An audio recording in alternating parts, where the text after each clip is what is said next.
got a problem. We got a problem. We got a problem. We got a problem. We got a problem. We got a problem. Yeah, it's probably you. Yeah, we got a problem. We got a problem. Yeah, we got a problem. We got a problem. We got a problem. Today is a glorious day, ladies and gentlemen. Today is a glorious day. You want to know why today is a glorious day? Because today is the day we just sit back and just watch a review. And it's going to be a great review. I hope so. But it's going to be an IGN review. Yo, y'all, what's poppin' people? Cobra Star Green. Back with you guys on the video there. Like, y'all first time finding my channel. Anything like that for your boy. The subscribe button. Also, like the video. Way does help. Yo, like I said, we been watching this IGN review. I have not seen it, nothing like that. It's going to be reviewing the Suicide Squad game. Let's just get into it. Damn, I don't know it's going to be 17 goddamn minutes. Let's get into it. When the hell has IGN review been that long?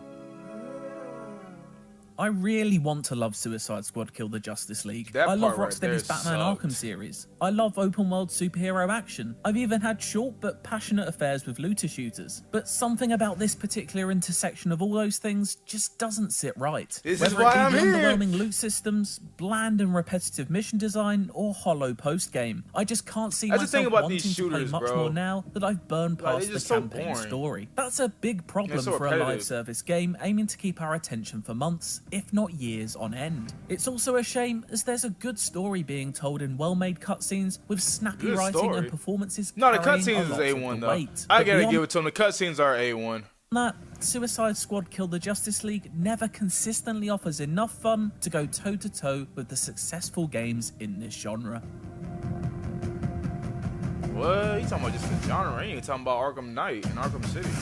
While the comparison might seem like low-hanging fruit, Suicide Squad Kill the Justice League really is of a similar construction to Marvel's Avengers, a game I spent dozens of hours enjoying despite its glaring deficiencies. They're both live service games aiming to offer These extensive live service post-games. games Of course, suck. in Avengers' case, that promised Man, service was live cut short service when to me, whenever I see live service, it means nothing but a cash grab. They gonna get in your pocket some way, somehow. Crystal Dynamics shut down development 2 years after launch. For Rocksteady, another famous single-player turned online developer, the first step toward trying to avoid a similar fate would be creating a compelling combat system that makes me want to return to Suicide Squad week after week. But that's something it hasn't quite achieved at this point. Okay, that looks kind of cool. But that gets so repetitive, though. You're fighting the same studio enemies known for over and over and over again. revolutionizing tight melee combat with its Arkham games has instead opted At to least make this Arkham a Knight was third-person versatile. shooter, You know what which I'm is saying? a There's a lot bold of different choice, variety. but one There's a good that variety doesn't of make enemies you complete can fight. sense considering the traditional methods of violence implemented by most of Task Force Wow, X, so this game really aka loves throwing you into the mix of it. Jeez. the Suicide Squad. As far as the story itself goes, it doesn't take a brainiac to work out what's causing the Justice League to act out of sorts as they wreak citywide destruction with glowing-eyed glee. Brainiac's the one finally bringing order to this world, making a home for his people.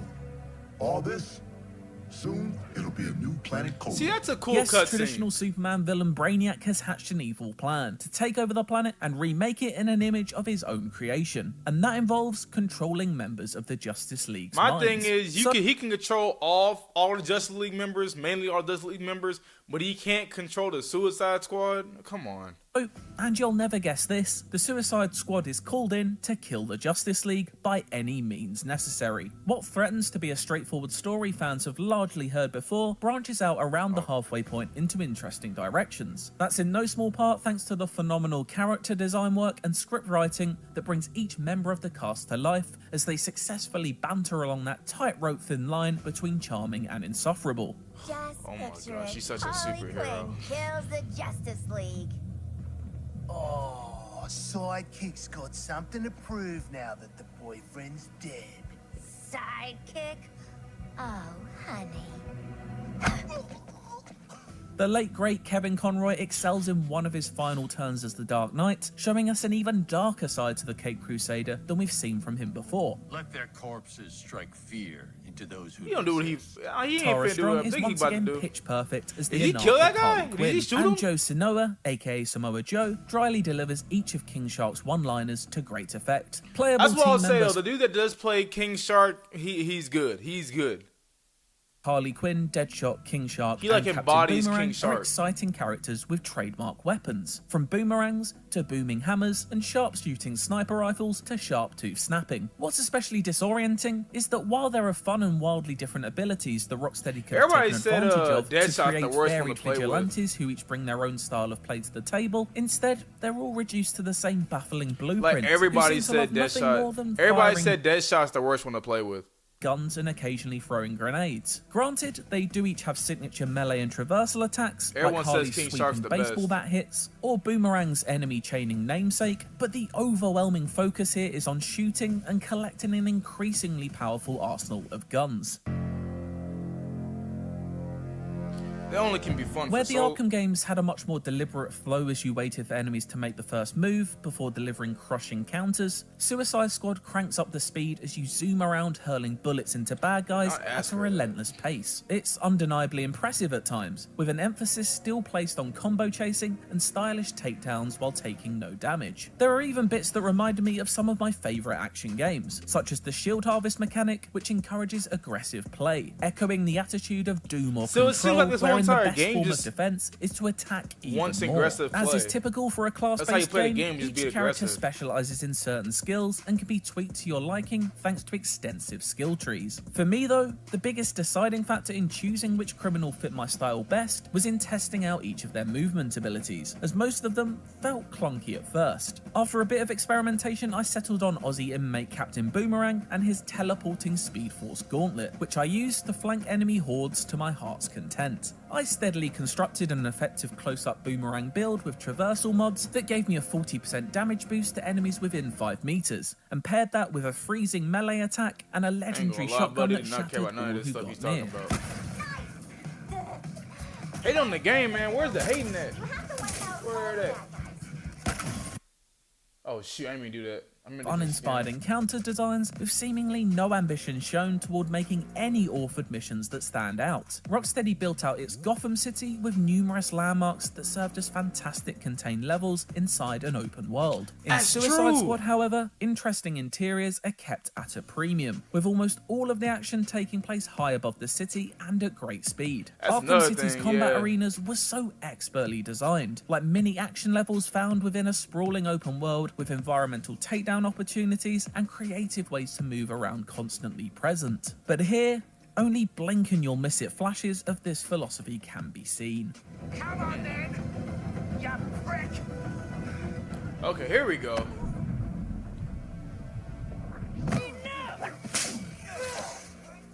This is a theme that sadly follows most of the headline encounters, with imagination going into only a couple of the boss battles. Most take place in circular arenas as you find tight windows to attack in. A prime example of this being the flash fight, as you have to quickly time counter shots before dealing damage. The standout among them though has to be a brawl against Green Lantern and his arsenal of glowing constructs in a battle that delivers greatly on both spectacle and excitement by smartly implementing a large custom arena full of high vantage points that can also be used as cover. All of the heroes are a welcome challenge that crucially never feel too unfair, with each generously signposting attacks to avoid frustration, even if ultimately you are asked to just gun them down in similar fashions. There are impactful moments though, which are often full of wonder but go by in a flash. Clocking in at about 10 Oh or my 11 god, hours, Suicide dude. Oh my god, bro. Oh, IGN, no. Where's my candle? Woo. Squad's main campaign That isn't one. an especially short one, but is perhaps an underwhelming runtime when you consider we've waited almost 9 years for a new Rocksteady story. That is Especially true. as Wait, its 9 years ending for this? only really serves to set up future seasonal drops. That said, there are enough surprises and turns within it for it to stay consistently engaging, even if what you'll be doing on either side of the rewarding cutscenes isn't up to the same standard. Like, this is all you Metropolis do in the itself game, is just- a sun-soaked that's city all where you do. superheroes are treated like gods and monuments to them bookend its streets. It's regularly gorgeous, and if it wasn't for the small issue of a gigantic brain hovering above it causing widespread mayhem, would probably be a lovely place to spend a weekend. The art direction is superb, with a rich I ain't mix gonna of lie. At architectural least the influences. city looks kind of beautiful, though. I give it that. The Metropolis looks good visually. is combining to create a uniquely Especially with that big inviting ass skull in the skyline. goddamn Yet, way. it all just feels oddly lifeless at the same time, like a beautifully constructed diorama collecting dust. Like the Arkham games, there's an eerie lack of civilian activity to make it feel like a place where people actually live that needs protecting. Time for a little interdimensional rendezvous. After the story is finished, you'll enter the post-game, where the live service nature of Kill the Justice League shows its hand fully, despite the studio going to great lengths to call it anything but a game. Hey, and I heard the game is very short too. I heard the game is like not even that long. You could beat it in a day if you really wanted to. That's not good. Service. That means they're gonna emphasize more on the live. Yeah. My worst fears were realised as I was That's why handed it's not copies that of long. missions I had played previously in the campaign with the same tired assortment of tasks. In truth, it caused Marvel's Avengers flashbacks to flicker into my mind as I told myself I just can't do this with my life again. I just can't. But truthfully, even Crystal Dynamics' unsatisfactory efforts offered better variety and more endgame goals to aim for. The headline activities upon entering the post-credits world are called incursions. These are short rinse and repeat missions that take place in the Elseworld featured in the Rinse story and of the main repeat campaign. missions. A That's stop all I me need if to you've hear. heard this one before, superhero multiverse. Unsurprisingly, these are all the same defend the objective and kill as many enemies in a time limit scenarios that I had already grown tired of. The lack of imagination is staggering, and the respect for your time is kept at a minimum. The Thank only you. real incentive is to beat other players' times and send them an admittedly enjoyable taunt, or to grind and grind the That's same it. handful of That's it. Bro, that's it. I beat this dude's time. Let me go send him a fuck you. Like, are you serious? That's it? encounters at higher difficulties over and Bro, over I get again nothing to unlock from guns that. with bigger damage numbers, which I guess I'll use to do something more useful when it arrives in a future update. A bit technical, but I'll wing it. And once you max a character out at level 30 and have filled out their unique talent tree, all future XP points are placed into squad skills. No, these aren't fun new abilities that inspire some much needed cooperative play, they are more mind-numbingly dull stat bonuses such as 0.1% damage reduction or a 0.5% assault So rifle that doesn't damage really boost. matter. It's a a waste of bland, time. uninteresting and repetitive post-game, and the antithesis of what has made Rocksteady's games so engaging in the past. Thankfully, there is one saving grace outside of the main story that Rocksteady Bro, has I thought borrowed he'd from be their bashing Arkham the story. series. Now, riddle me this. What award is given for the fun challenges that punctuate otherwise tedious open-world activities? I ain't chasing a bunch of riddles and bullshit. That's right, Riddler trophies have made their way to Metropolis. These puzzles and challenges dotted around the map offer sweet relief from the mundane missions. And although never overly challenging, one's gonna do at really least invest encourage their you to look a time into little that, closer though. at the city you often spend so much time zooming past at speed. My shadow falls across the city. My piercing gaze. Hey, look at the atmosphere here. The atmosphere looks really good, but who the hell is gonna waste your time doing Riddler trophies? At least in the other games there was kind of a reward for it. Now it's just kind of like you just doing them. Building out your character and sifting through the many menu screens to gain incremental stat boosts can be a chore, but nothing like keeping track of the five different crafting currencies that Suicide Squad uses to make you feel like you're working part-time at the Metropolis Bureau de Change. my They're all gosh. used to craft different mods, weapons, You're paying and $100 for augmentations, and are this? completely separate from a premium currency that unlocks cosmetics such as outfits. Real retro. I was thinking something more fashion forward. The store itself is relatively barren at the moment, with just one or two new looks available for each character. At £7.99 or $9.99 a pop, they aren't especially cheap either. But this is made exponentially worse when you realise this only unlocks the basic look for each outfit, with up to $40 needing to be spent to unlock every variety and colourway within each skin. Cosmetics might be costly then, but to Suicide Squad's credit, all seasonal gameplay content is set to be completely free of charge. Of course, I can only Yeah, review what's in because front. you spent $70 or you spent $100. Bro, no shit, it's gonna be free. of me. But Rocksteady has given us a look at the roadmap ahead with new playable characters and environments promised They don't even thanks feel to like those Joker. multiversal Elseworlds. It's unclear how much the upcoming episodic missions will truly move the story along, but plenty of not. remixed activities, enemy variants and cosmetic drops are a certainty. While I do find the combat to be enjoyable, I'm not sure it ever offers the variety or dynamic edge needed to carry Suicide Squad on its back without the promise of more story propping it up. The unsatisfying cliffhanger ending of the campaign does firmly hint at what we'll be doing in each of the seasons, and I truly hope it does move the story along considerably each time. But I have my doubts. I think it's far more likely that I'll wait months down the line to see just how much has been added before revisiting the story, rather than checking in monthly to be fed the next scrap. It all prompts the biggest questions surrounding Kill the Justice League. Why is this a live service game with seasonal content drops? Right, So far, for I'm money, not convinced. money. Where's that? Feel like money. Here we go. Bro, it's money. You know what I'm saying? It's because Rocksteady desperately has more story it wants to tell in its DC universe, but more likely because Warner Brothers thinks it will make more money by steadily drip-feeding cosmetics to its store. It's not a beneficial model for players who feel shortchanged at launch take a by a psychic not for that quite one. finished story, and I assume can only be frustrating for a studio with such a strong history of creating single-player stories to operate in this way. In the end, just like a world with no heroes left to defend it, we all end up losing.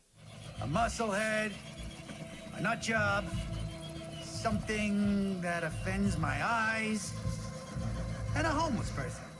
Suicide Squad Kill the Justice League is a thoroughly frustrating game to play. So There what are you gonna things give to it? enjoy here, with combat that's snappy What you enough gonna to give carry it? it through a genuinely good DC Comics story, artfully dressed in high production values. But everything I else need to just see 5 or below. 5 or below. Like the stove. 5 or below. falls down around it. Engaging mission design is nearly non-existent, the looter-shooter mechanics are tired and dull, and the grotesque he going hard. He gotta be 5 or below. little to nothing to I'm do gonna with guess. I'm gonna guess a 4. I'm guessing a 4. interest. The result is a bit of a mess that doesn't ever impress with any of its numerous ill-conceived ideas. It's not bad, it's just disappointing from Rocksteady, pioneers of single-player story action chasing already outdated multiplayer trends. Damn, at this rate, a he might city go of with a 3. tomorrow built on the unstable foundations of yesterday. For more Suicide Squad, check out the opening minutes of the game. Mediocre. Man, he was just trashing the fuck out this game. Bro, that conclusion, he was just trashing the hell out of this game just to give it a 5. Just give it some mediocre. Man, look, I didn't play the game. I'm not gonna play the game at all. Even though some people have asked me to buy it, no, I'm not buying it. I'm not wasting my time. I'm wasting my money on this. Not at all. Look, I mean, y'all know what y'all getting yourselves into when y'all get this game. It don't even look fun. I heard the refunds for this game are like crazy. None of that stuff is any good. Hey, I like to just sit back. Like, this is a game I like to sit back and just watch the cutscenes. You know what I'm saying? I don't play these type of games. I just sit back, watch the story unfold, and then just from a perspective, is it good or is it bad story wise? You know, but gameplay wise, this shit looks repetitive as hell, and I'm not playing that at all. But if it is your first time finding my channel, most definitely hit that subscribe button. Also, the video, tell me your thoughts, complaints, criticism, stuff like that down below. And hey, man, we'll see you guys in the next one. Oh, actually, recommend me another video. I need something else to react to. Something I haven't seen. Just recommend me something, and I'll watch it. Peace.